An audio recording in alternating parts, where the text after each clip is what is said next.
Coach T, man.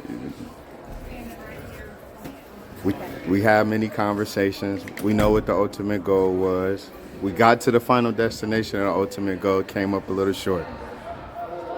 You broke some news to us that your two best players weren't up to par this week.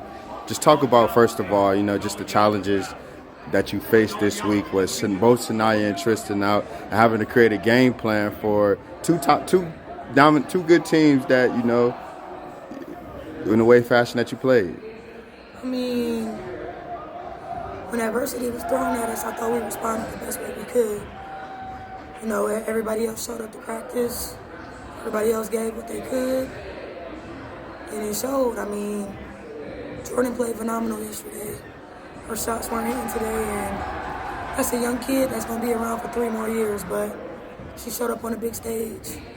But for us to be able to accomplish what we did without having our top 2 players this week, it's promising, it's encouraging.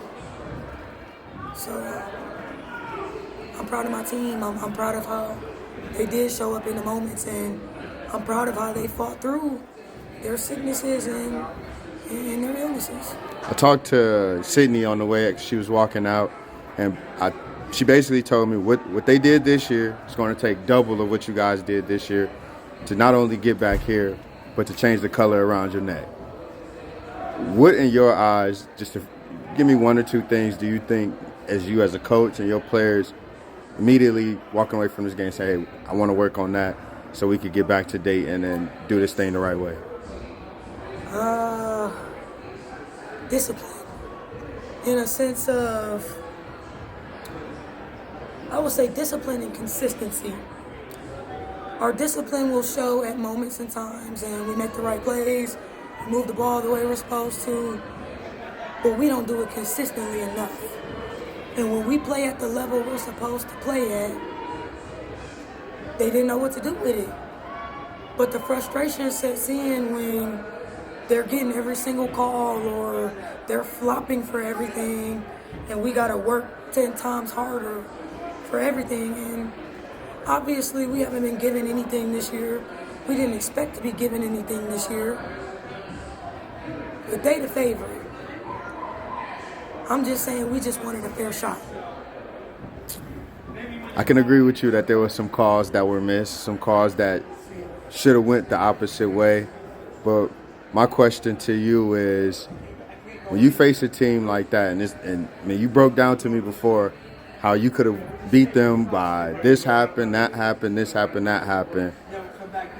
When you see your team 13-3 on a turnover margin in the first half and then turn it over another 14 to their 0, what's going through your mind as far as changing the game plan? Like, just take me in the mind of Terrina for a second. The most frustrating part for us as a staff was we've been working on traps for the past 2 months.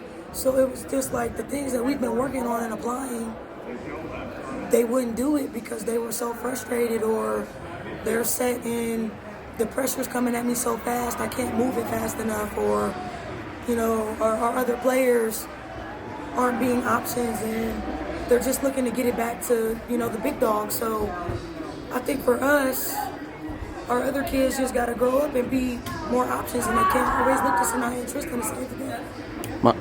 You told me, this last question for you. You told me Chloe is supposed to get this growth spurt. You told us Chloe's supposed to get this growth spurt. Just from sitting on my side of it as a reporter, I know there's one thing that you guys kind of struggled against. Cathedral showed up today, is when you have a big in the middle, Sanaya can't be the center and the point guard. Is that something that you're going to pay attention to when you're working with your bigs this year, to kind of be able to fight through that physicality and, power, be the more dominant person on the boards, basically? I don't think it was necessarily that. It was just more so matchup-wise. We could have put Sanaya on the big girl, but then who would we put on D? So, and that's the difference from Purcell last year versus Purcell this year. They got 2 true post players, and they got size. They're not skinny post players. They're big, and kudos to Sydney Robinson. She tried to bang as much as she could, but they've got the height advantage to just grab it up above her. So obviously, our post players, they're gonna get better. they're young. I mean, C is a really good post, but she's not strong yet. She's going to take the weight room a lot more serious this year. She's going to take the summer a lot more serious this year. So, I mean, we know what we can do. We know what we struggle with. And that was the difference maker today, was their post. Coach, man, again, congratulations again.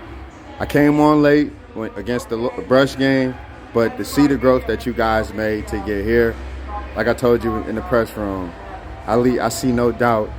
I see how hard you took this, and I know when somebody is as passionate as you are and takes stuff to heart like you did, it's just, when do I book my room next year? Because I know you guys will be here, and I know you guys are going to get here in a dominant fashion. Coach, again, appreciate you for allowing me in the locker room, man.